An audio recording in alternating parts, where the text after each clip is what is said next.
Good morning. For those who are streaming the service, I encourage you to write down your answers to these 5 questions that you see, and then we'll answer them as we go along. But you don't have to reveal your answers or turn in anything. So,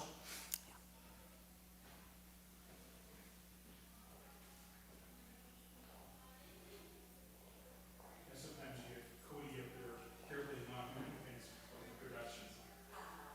yeah, He's probably in main service right now. welcome. Good morning. Good morning. Nice to see you.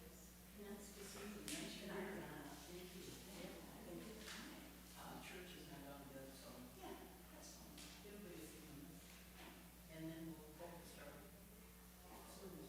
I'm on the forum committee, but is Bryce here? Yes. Yeah, so you've been talking to him? Yeah, good.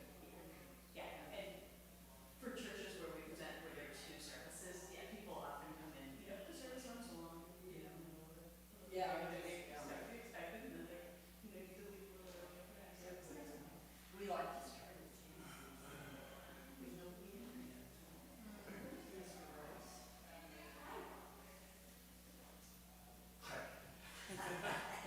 We're still waiting for service to get out, so we'll be starting in a few minutes.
Sorry, let me just move out of your way. Hey, good morning, everybody. There's more of us out there. Some more will be coming in. And as we know, there are a lot of people who are online. Ever since COVID, that people have found out it's a good way to do the services. But I'm glad you're here. I'm Bryce Hamilton. I'm on the Forum Committee. And just want to welcome to Earth Sunday here at Plymouth. Lots going on. And our presenters today are going to be speaking on a very timely topic for the day. And I'm going to let Dave Homans introduce him at this point, and we'll go forward. Dave?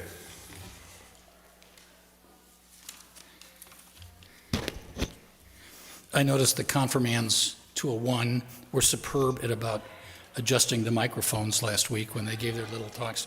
Good morning, I'm Dave Homans, co-chair of the Climate and Environmental Justice Committee, and I am very pleased to welcome Nicola and Anna today. They are both climate activists, and while they advocate for alternatives to fossil fuels, they've noticed a gap in the conversation around the role of our food system and the role that that plays in the climate crisis. They tell me that even if we stopped using fossil fuels today, emissions just from our food system would still cause the Earth to exceed our warming targets. They put together this presentation, From Fork to Forest, to teach people to start taking climate-friendly steps in their own food habits. It's a culmination of years of musings, reading, research, and analysis. Over this last 6 months, they've given this talk to hundreds of people around the Twin Cities in climate, environmental, church, and professional groups. I've had the opportunity to hear it myself, and it's really terrific. Anna spends her days working on strategy and finance in the corporate world, analyzing data and creating simple stories from complex information.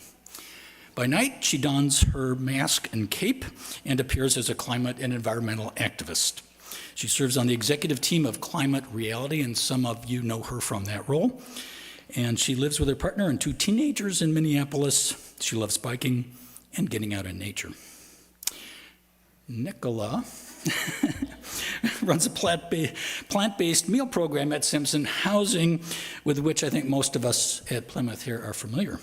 And Meredith and I have had the opportunity to work with her twice on that.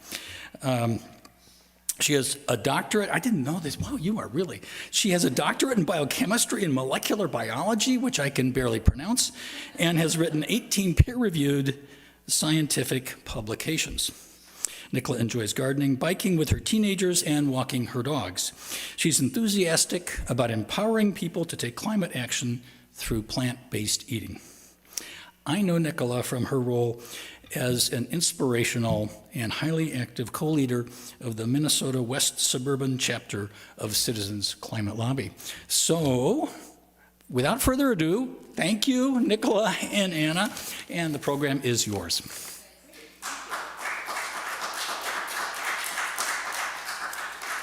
All right, so I do encourage everyone to answer the questions either on, if you're here in person live, on the sheet or on the screen if you're watching from home. So this talk is called From Fork to Forest, and it's about how we can't solve the climate crisis without changing how we eat. And there'll be lots of time for discussion at the end. So I'm Anna Larsson. I'm a member of multiple climate organizations locally, and I'm also the mom of 2 teenagers, and I work in the business world, but you already knew that. And I'm also an environmentalist, and I'm an animal lover. And so when I was about 13, I became a vegetarian, and then about 15 years ago, I became fully plant-based, which means that I stopped eating all animal products, including dairy and eggs. And as I've done more research on our food system, I became aware of the connections between the food we eat and environmental degradation, including climate change. And I wondered, why didn't I know about this? Why isn't anyone talking about this? I'm an environmentalist, and I didn't know this. So this talk is my way of sharing some of what I've learned in the last 15 years. Thanks, Anna. I'm Nicola Philpot. Thanks to Dave and Bryce for inviting us here today to speak. As you can probably tell from my accent, I am from the UK originally. I moved here 17 years ago when I got a job at the University of Minnesota. And I was working there for a few years, and then I took a career break to have children. And my original plan was to go back to teaching after they started school. But while I was at home looking after my kids, I learned about climate change, and I realized that climate change was the biggest threat to my children. And so instead of going back to teaching, I decided to become a full-time volunteer for climate organizations. And that has meant that for the past 8 years, I've been a group leader of my local chapter of Citizens Climate Lobby. And I've also volunteered for other climate organizations too. Our talk today is not affiliated with any of the groups that we volunteer for. I'm here because I hear a lot of concern about climate change and people wanting to take individual actions and not really knowing what to do to reduce their own personal carbon footprint. What I can say is that of all the climate actions that I've taken in the past 8 years, one of the cheapest, easiest, and most effective actions that I've taken is to transition to plant-based eating. And so it also aligns with my values of treading lightly. And when I found out that it takes 4 times as much land to feed a person that eats meat versus a person that eats only plants, it was pretty clear to me that I should transition to plant-based eating. And if most of us ate mostly plants, it would free up a lot of land so we could plant more trees, we could reforest, we could rewild, and we could increase our biodiversity, which is another environmental issue right now. Okay, so what we're going to do today is Anna's going to talk about the connection between our food system and climate change, and then I'm going to talk about how I transitioned from eating meat every day to eating all plants. Great. So this talk is about climate change, so I'm going to start with a show of hands. Who here uses a zero carbon energy source? Like maybe you have solar panels, or maybe you've signed up for wind energy, something like that.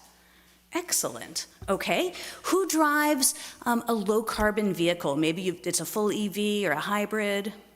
Great. Okay, this is the challenge question. Who has a heat pump? Pretty good. All right. That's great.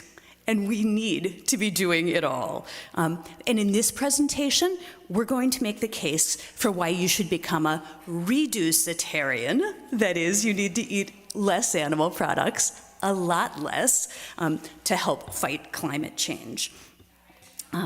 And we aren't talking about Meatless Monday level of reduction, because that's not going to cut it. Some of you may be familiar with The Lancet. It's a British medical journal. It's kind of the equivalent of the Journal of the American Medical Association. It's very well respected. It's thoroughly peer reviewed. So a few years ago, they commissioned a study to find out how should we be eating for healthy bodies and a healthy planet. And what they found is that Americans are eating 6 times our fair share of meat. So that's why I say that Meatless Mondays aren't going to cut it. And instead, we need to flip that to Meaty Mondays and make it just 1 day a week, each week, that you eat meat. And I'll be upfront, I'm vegan. I would love it if you became vegan too, but I'm not here to take away your bacon or your cheese Danish or whatever it is that you really love. All I'm saying is cut back on your meat. So keep the meat products that you really love in your diet and try switching out the ones that you're just eating out of habit. So if you normally have chicken in a stir fry or on a salad, try substituting with tofu or chickpeas instead.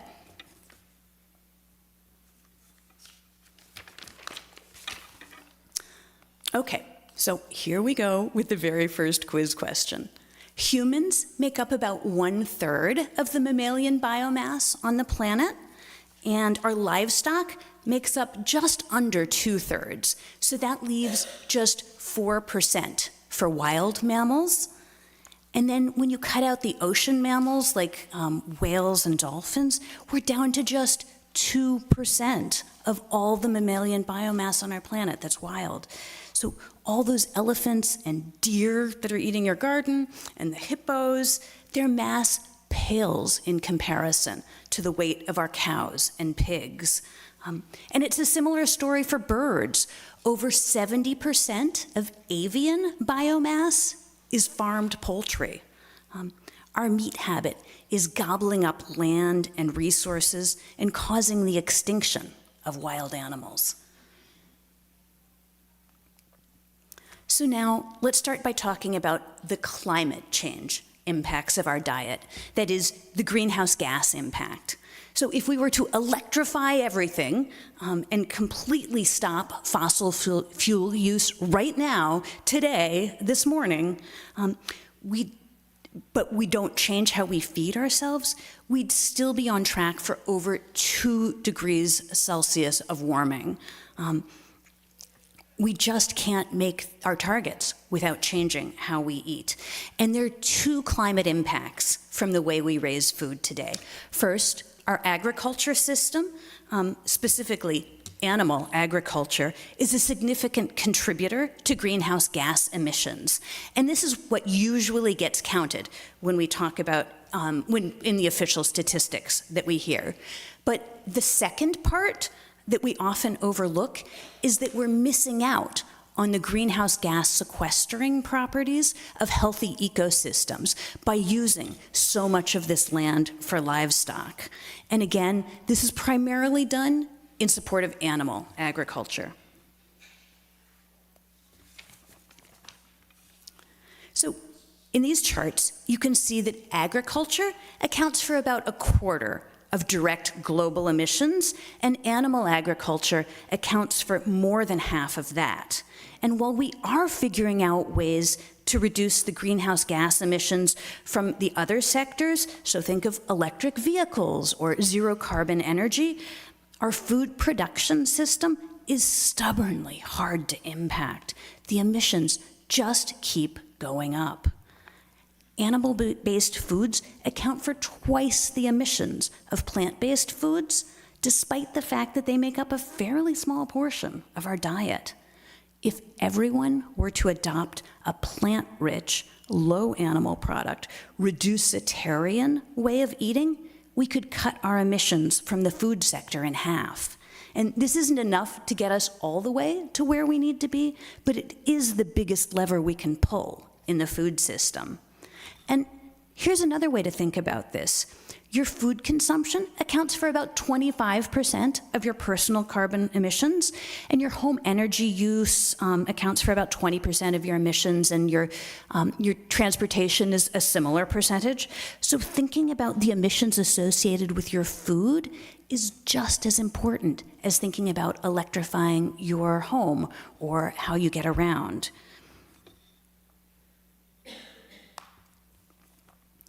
We all know that beef is notoriously bad for the planet.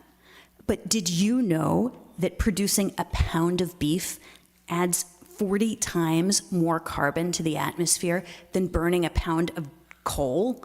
And by the way, that's the answer to the second question on your quiz. And it's not just about beef.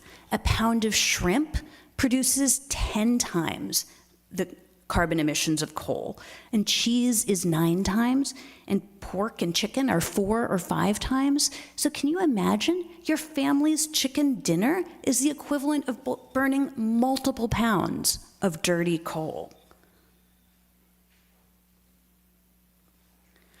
All in, animal agriculture accounts for up to 20% of greenhouse gas emissions. And cow burps make up about half the climate impact of beef, for example. And land use is the other half of the problem. And this includes soil degradation, which I'll get into on the next slide, manure management, fertilizer for feed crops, and then this is from a different sector. This is from the industrial sector, but the machinery, the transportation, the refrigeration that's needed along the life cycle chain of meat, that gets you all the way up to 20%. So what this tells us is we have to stop eating so much meat.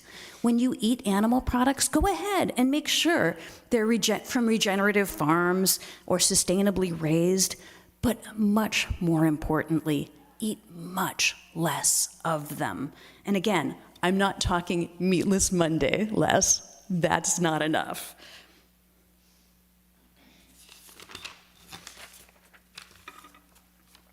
So now, let's talk about land use and its impact on the carbon in our atmosphere.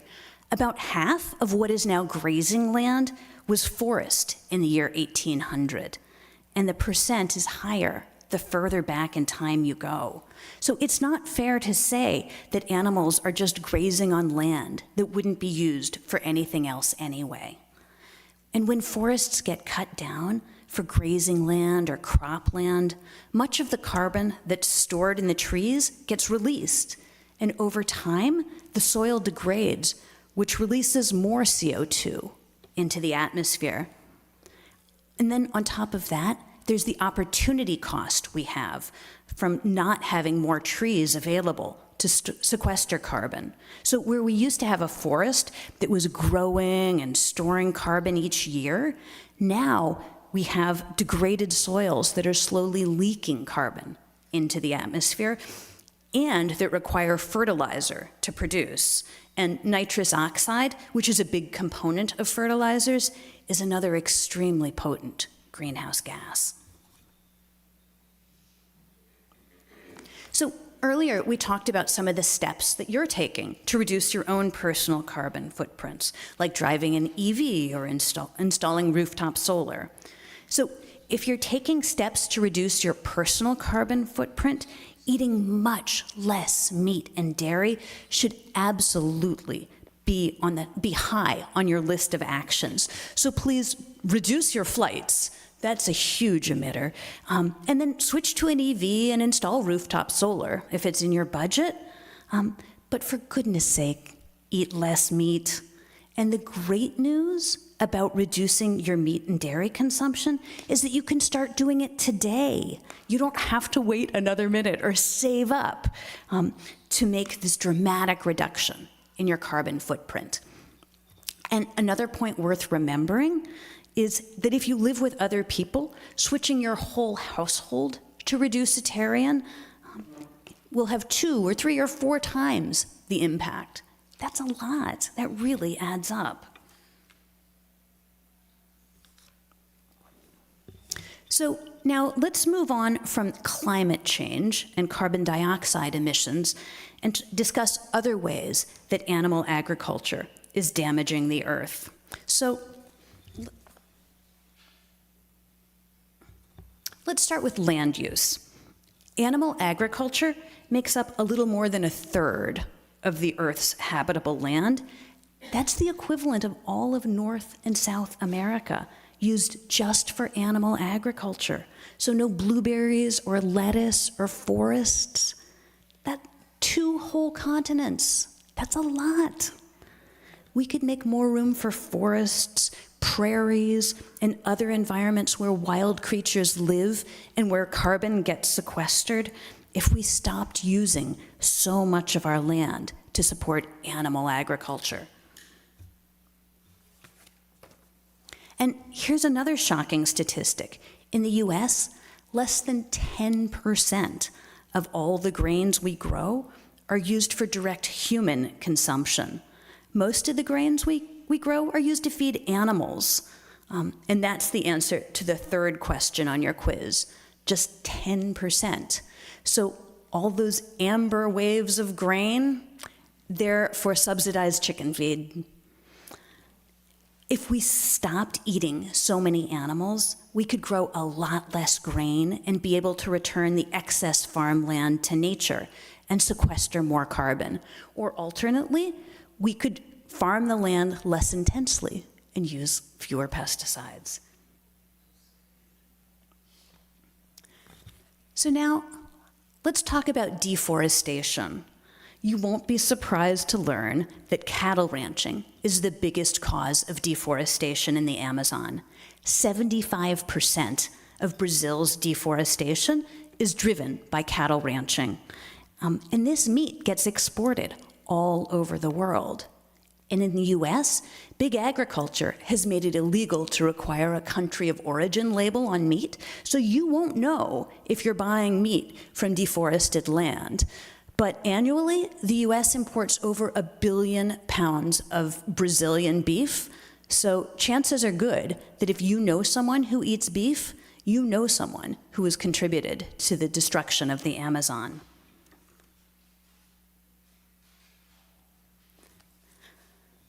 And now, let's look at water consumption. Half of the water that's needed to support an American's lifestyle is used for meat and dairy. So whatever steps you take at home to conserve water pale in comparison to the amount of fresh water that's used in one meal's worth of meat. And I should point out, it's not that farm animals are incredibly thirsty. Most of the water is used to grow crops that feed animals. So like in this picture, you can see that a lot of the crops we grow are grown in areas that need to be heavily irrigated. And here's the answer to the fourth quiz question. You could shower every day for 6 weeks to equal the amount of water that's used in 1/4 pound hamburger. And that's not even a big hamburger by American standards. Make it a double, add a couple of slices of cheese, add a little special sauce. You're approaching 6 months of showers. And here's another way to think about the water in a 1/4 pound hamburger. You could stack up gallon jugs of water higher than the Fauché Tower, just a few blocks away, to equal the amount of water that's needed to produce a 1/4 pound patty. And I get that the water you use in your home probably comes from a different aquifer than where your food comes from. But around the world, we're draining our aquifers much faster than they can be replenished.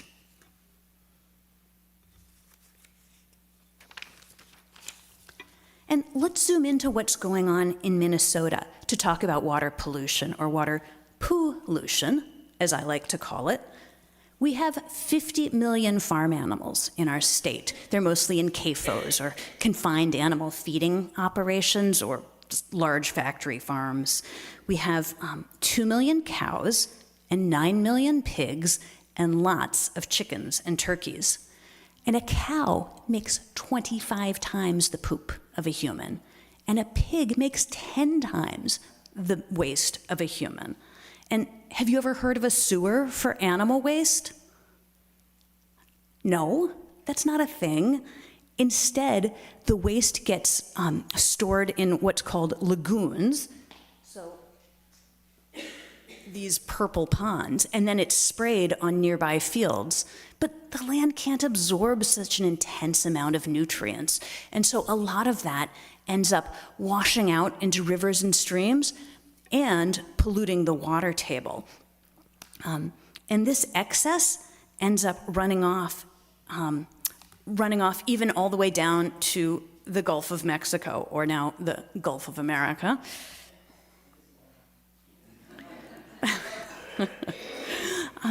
So you may have heard recently about the unsafe drinking water in the driftless part of our state in southeastern Minnesota, and this is due to the very high amount of nitrogen coming from intense animal agriculture in that region. And I should say, it isn't all from the animal waste. A lot of that also comes from the fertilizers that go to feed the feed crops that are grown in that region. But I should say, this problem exists throughout the state. It's not limited to the driftless region. 96% of farming counties in Minnesota have nitrogen runoff above recommended levels, making their drinking water unsafe. 96% of farming counties. And now we'll leave the land and look at our oceans. So we have just 1/3 the population of large ocean fish that we had 100 years ago. And that's the answer to the 5th quiz question. And this is a really dramatic chart from England. So I'll show you here, and look at the blue area. The blue area is the time period during which bottom trawlers were used. And so those are these giant nets that get scraped along the bottom of the ocean, and they pull up everything, gather everything in their path. So about 40 years ago, they were banned around England, but you can see that the fish population, so here we go, the fish being caught, lots of fish being caught. Oh, it plummets, but we stop using the bottom trawlers. 40 years have passed since the bottom trawlers were last used, but the fish populations haven't rebounded in that time. So this is just one example from one location of the irreparable harm that overfishing causes. So you can't avoid damaging the earth by switching from eating land animals to eating sea animals. So there you have it. We've made our case for why you need to eat less meat, a lot less. And I have not seen a single credible climate scientist who says, yeah, we can keep eating as much meat as we always have. The earth can handle it. That study doesn't exist. So I hope you're now thinking about ways that changes that you can make to your own diet to make it more earth-friendly. And if you're like many people, this feels like a big ask. You might be wondering if you can negotiate this a little bit. Just make some changes at the margin. You know, how about if I just... So, let's go into that. What about if I just eat grass-fed meat and dairy? I need to tell you, there is not enough land on this planet to feed our current appetite for meat if this is how we raise it. If all American beef were raised using grass-fed methods, it would take more land than we have in the entire United States. And that's just for beef. The math for switching to grass-fed or regenerative farming, but not changing the quantity we eat, just doesn't work out. On top of that, around the world and in the US, grazing lands are overgrazed. So grazing land is degrading and releasing carbon rather than allowing perennial grasses to grow tall and their roots to grow deep and sequester more carbon. And regenerative agriculture does hold some promise for sequestering carbon, but the animals raised on the typical regenerative farm actually emit more greenhouse gases than the farm sequesters. It's far more important to reduce our highest carbon emitting activities in the first place. Project Drawdown has said that restoring ecosystems and rewilding land has a much larger carbon storage potential than regenerative agriculture. And do you know what else? In the US, our per capita consumption of meat has increased about 60% since 1960. And even since the year 2000, our meat consumption has increased 20%. I bet almost all of you can remember the year 2000. It wasn't that long ago. We just keep upping our consumption of meat, and our planet is suffering for it. So if you're going to keep eating meat, then go ahead and get it from a regenerative farm, but make sure you reduce your consumption of meat by a lot. Please understand that eating regeneratively farmed meat and dairy doesn't give you a free pass to keep eating meat at the rate Americans are accustomed.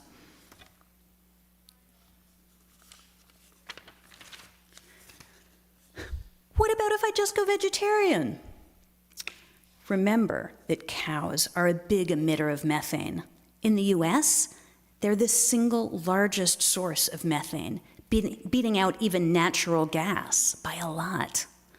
And if your morning just wouldn't be complete without a little cream in your coffee, don't sweat that little bit of dairy. Just understand that cutting out meat and adding in more cheese and yogurt is of limited benefit. So, it's important to remember that eating less meat doesn't have to be all or nothing. Going reducitarian is just fine. So many respected scientific journals have printed studies saying that we're eating way too much meat for a healthy planet. We all need to cut down on our meat consumption, way more than just meatless Mondays. Instead, we need to shoot for meaty Mondays, 1 day a week of eating meat. So now I'm going to hand over to Nicola, who will lead a discussion of how you can start eating more plants. Thank you, Anna. I just pressed the arrows. Yeah. Okay, so I'm going to talk about how I moved from eating meat every day to eating all plants. So when I first found out about climate change, I rushed out and bought a share in my local community solar garden to provide all the electricity for my home. I went to DC with Citizens Climate Lobby to advocate for effective climate legislation, and I also organised a solar array at my kids' elementary school, and I went vegan. And then since then I've organised lots of community education events about climate change, and I've bought an electric vehicle, an induction stove, and a heat pump to heat and cool my home. And many of these actions cost money, and they all take some effort. And what I can say is the cheapest and easiest and one of the most effective actions that I've taken is to transition to plant-rich eating. And so I started with meatless Mondays, and when I said to my husband, how about we do meatless Mondays, he said, sure, I'd be happy to eat a salad every Monday night. Well, if I eat a salad for dinner, a couple of hours later I'm eating cookies and potato chips and all kinds of other junk. And so this wasn't going to work for me. I wanted something substantial that would fill me up. And so I looked at the recipes that I was already using. One of those things was a chicken curry. And so I simply, instead of using the chicken, I simply used chickpeas instead. So every Monday evening we're having some kind of a chickpea curry. And this was so straightforward, so easy, that it soon evolved into including a mixed bean chili every Thursday night and a tofu stir fry every Saturday night. And then I make a lot of food, so I freeze some down or have some for the next day. And with these 3 simple switches, my husband and I have halved the amount of meat that we're eating. But we don't live in isolation. We have extended family, and many of those people eat meat to some extent. They come over for dinner.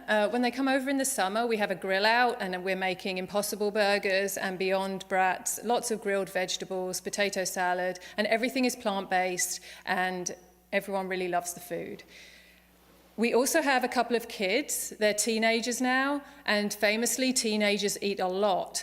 So it's important that I make things that they really like. So I make things like vegan shepherd's pie, lentil sloppy joes, black bean burritos, curried tofu, things like that.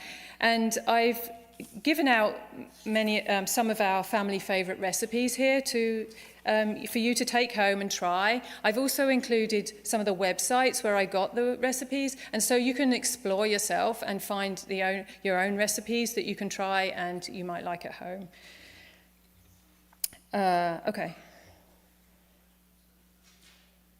Okay, so I really love cookbooks, and having said that initially we made some simple switches to increase the plants and reduce the meat in our diet, it's really worth looking at what vegan chefs are doing, because they make food very delicious and sort of and so these are some of mine and Anna's favorite cookbooks. I looked at eating more plants as a sort of adventure and trying new foods and new recipes and trying new techniques in the kitchen. It's helped me to think about food more broadly. So instead of thinking about meat as the centerpiece of the meal and vegetables around it as kind of secondary, I think of, and so I'm sort of abandoning the sort of meat and potatoes meal, but I think about food from around the world. So I'm making lots of stews and casseroles and stir fries and curries. And these kinds of meals, they may not contain any meat in the first place, but if they do, it's very easy to switch out that meat and replace it with a legume, a bean, some other meat alternative, tofu, lentils, and the recipe doesn't lose any flavor. It still maintains its original flavors. Speaking of all these meat alternatives that you can get in the store, these fake meats that you can get in the grocery store now, but also, you know, beans, lentils, peas, tofu, that sort of thing, they are very high in protein. But it turns out we don't need a lot of protein for a healthy diet. We only need 0.36 grams per pound of our body weight. That's about 50 grams or 2 ounces per day. And so it's not very much. And protein is in all the plants that we eat. So our protein intake is not something I worry about for myself or my family. Something we probably should, as a population, think a bit more about is fiber. It turns out that more than 90% of us don't get enough fiber, and you can only get fiber from plants. You can't get any of that from animal products. Okay, so I want to talk about community because it's when you make some changes in life, it's very helpful if you've got people around you doing the same thing, making the same changes, or that have done it before. And so there are lots of plant-based events throughout the Twin Cities. I actually live in the west suburbs in Eden Prairie. And so I started to organize these plant-based potlucks at Minnetonka Brewing Company. They actually have an adjoining coffee shop called Base Camp, and that is closed in the evenings. And so groups can reserve that whole space for free. And I do that every month. It's on a Thursday evening. And usually it's the second Thursday of the month. And I want to invite you all to come. It's free. Anyone can come. You don't have to be vegan or vegetarian. You can come along. You can taste the food. All the food is plant-based. You can meet people that eat lots of plants. And it's a very friendly, relaxed environment. And you can get some tips on what to cook and what to eat. I also want to recommend or suggest that you guys organize your own plant-based potlucks. Maybe once every couple of months you get together, you try some new recipes, you share recipes with each other, you talk about what things you've tried and tested and things that you've liked, and set up your own sort of plant community. Finally, I want to talk about a program that I started about 15 months ago and it's in collaboration with Simpson Housing Services, which is a shelter for people experiencing homelessness in Minneapolis. And as Dave said, you all know it, I think. They ask for people to go, groups to go and help cook a meal in the kitchen. So I reached out, when I wanted to do this, I didn't really know anyone here. I'd only been here a few months. So I reached out to a few vegans that I'd met on a bike crawl and said, would you like to provide a meal with me? And they were eager to do it, but I did not know, but they went to the executive director and the board of Compassionate Action for Animals and said, can we do this every month? And so Compassionate Action for Animals provided the funding every month so we could provide 12 meals last year. And the program was so popular, the shelter guests and the staff really loved the food, and the volunteers really loved getting together in the kitchen and cooking together. And so this year we've doubled it. We're doing 2 meals a month, and just this month we've started to do 3 meals a month. And so we're doing these plant-based lunches. I design the menu and get all the food, and then we meet in the kitchen, make the food together and serve it to the guests, and then we eat with the guests too. It's a really fun activity. And so several of you have done it. Dave and Meredith have done it a couple of times. They've helped in the kitchen, and then also Jackie and Mary came along too to help. But if you'd like to help too, please reach out to me. My email will be at the end of the presentation. I'd love you to come and join us in the kitchen. So now I'm going to hand back to Anna, and she's going to talk about how you can be a good ally. Wonderful. Thank you, Nicola. So it's important to remember this isn't just about you and your personal consumption. We need to rapidly transition to a world where eating meat and dairy 2 or 3 times a day is not the norm. So here are some things you can do beyond your own kitchen. Talk to people about why you're reducing your consumption of animal products. Share some of the information that you've learned in this presentation that you find especially compelling. Just like other aspects of fighting climate change, talking about the problems in our world and what we're doing about it brings them into public consciousness and opens the door for change to occur. Next, let your elected representatives know that this issue matters to you and lend your voice to the campaigns of others. Big agriculture receives billions in subsidies each year, and you can bet that they're fighting hard to keep that government money flowing. So sign those petitions and write those letters. Also, support plant-based initiatives for school lunches, for hospital meals, in your office or right here in your church. You don't have to do it all, but advocate in the places that matter to you and support others who are leading the charge. And finally, order plant-based menu options in restaurants. Restaurants and our dining companions need to know about the choices we're making and why.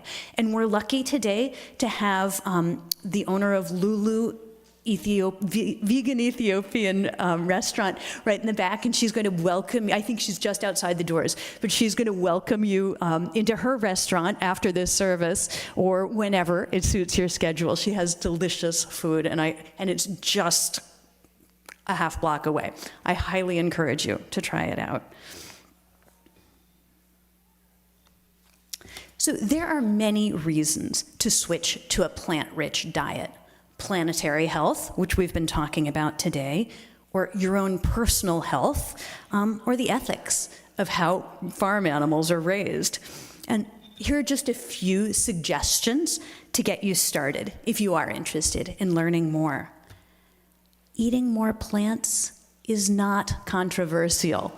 There's not a doctor in the world who will tell you that you can eat too many plants. And there's not an environmentalist in the world who will tell you that we're growing too many plants for human consumption. That's not a thing.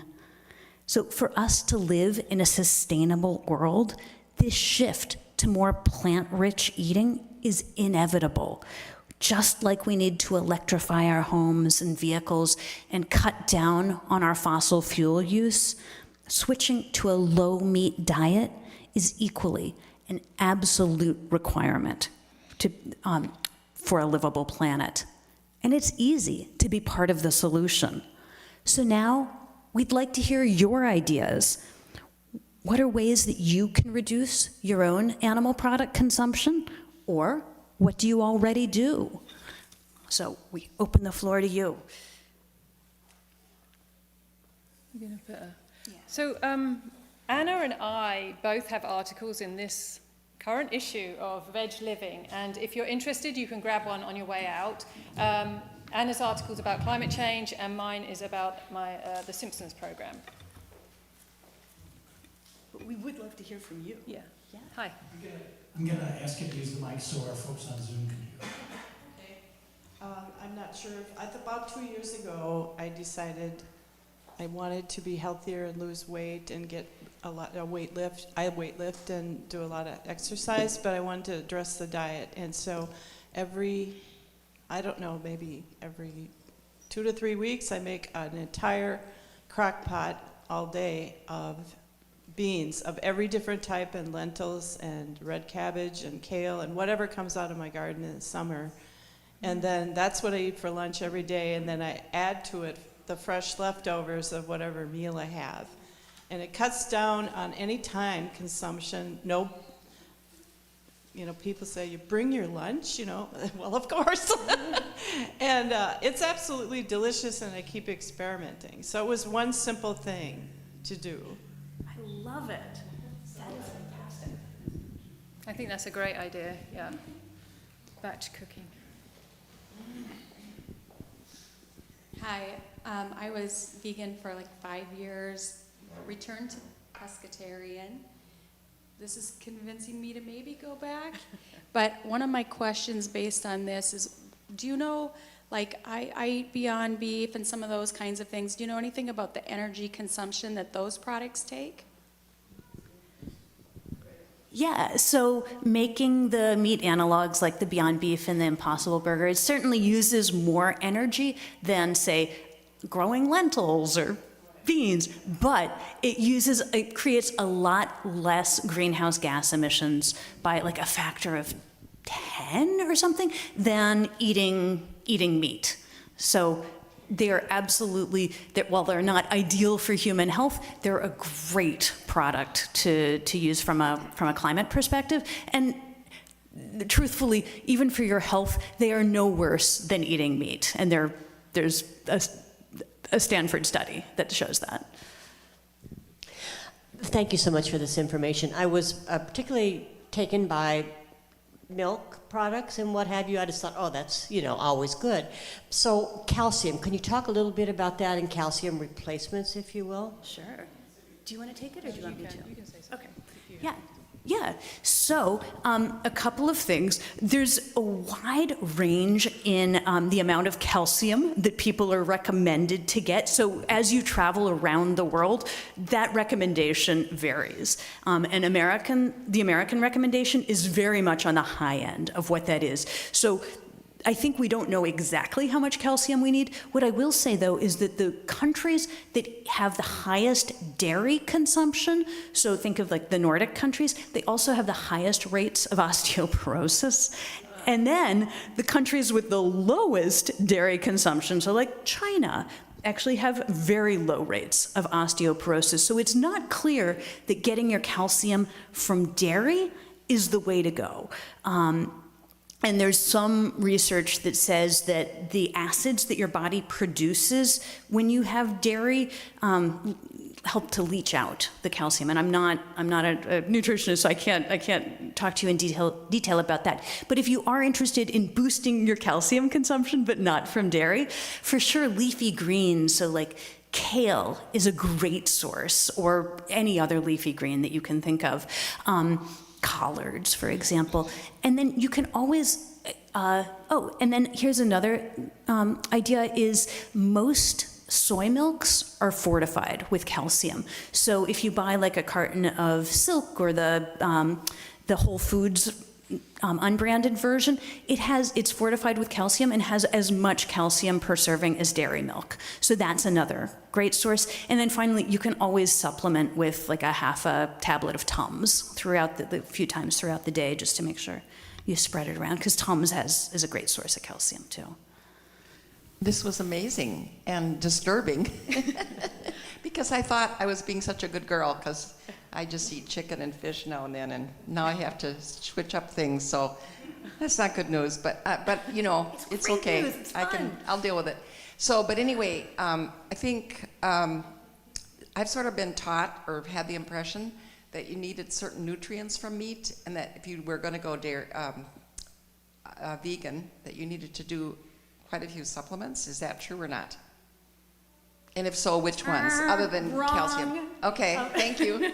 So the one thing that you might need to supplement is vitamin B12, and that's something that actually meat eaters sometimes need to supplement too, especially as they get older. But it's super easy to get. Yeah, everything else is available. We went vegan, primarily vegan during the pandemic for our own reasons, but it's been really great. It sounds like a duty and a chore, but it's been really fun for me. I cook a fair amount, and I will say, just for those who are experimenting with it, especially if you try Impossible Burgers or some of those attempts to replace meat, I have never really been taken with any of those. I don't find them very enjoyable. On the other hand, eating stuff that's made with actual grains and beans and vegetables. I mean, there's a lot of variety that you can try, and it's fun to explore and fun to, there's no shortage of options. I mean, you gave us some menus, some recipes we could try, but there's a lot of recipes out there. So I'll just say that for those of you who are like, well, I tried that, it wasn't very fun, it can be fun, so. Yeah, I'd like to say that I don't feel that I miss out on anything. I love to experiment with things in the kitchen. I'd also encourage you to try lots of different plant-based milks. Many of them, as Anna said, do contain calcium and protein. And for example, my kids have oat milk on cereal. I drink soy milk in coffee. You just have to try a few out and see what you like. I'm going to thank you again. Do we have any other questions? Do you have one there? Yeah. I wanted to mention, if anybody, wants to talk about this more, I'd be glad to talk about my experience. And one thing that I did when I became vegan, it'd been bothering me.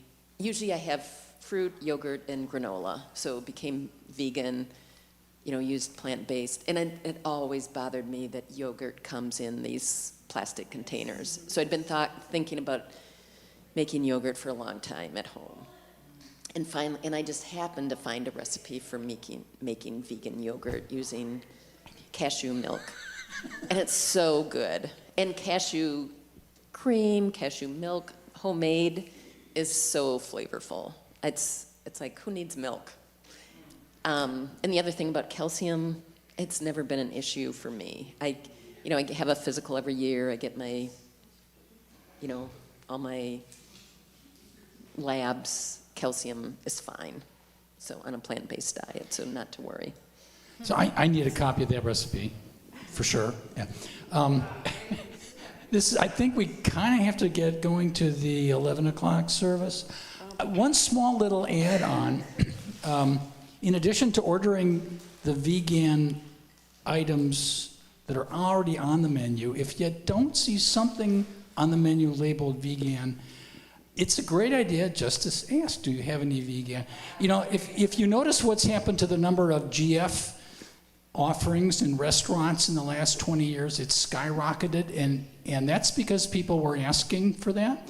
And having sampled quite a few baked GF goods, I can tell you the vegan recipes you offered were way better than some of those vegan or those GF breads. So, I think it gives them the message. People are wanting this, they're interested in this, and then their chefs will start to do that. Any last question? This was really terrific, so thank you very much. And I just want to say, too, thanks, Anna and Nicola. Again, a most appropriate and timely presentation on our Earth Sunday. It's perfect. And I just want to tell everyone about what's happening next week. Please try to stop by. Slats Tool, who's a member of our Dynamite Tech staff, is going to speak on celebrating gender diversity. That should be very interesting also. So come back next week. Thank you all.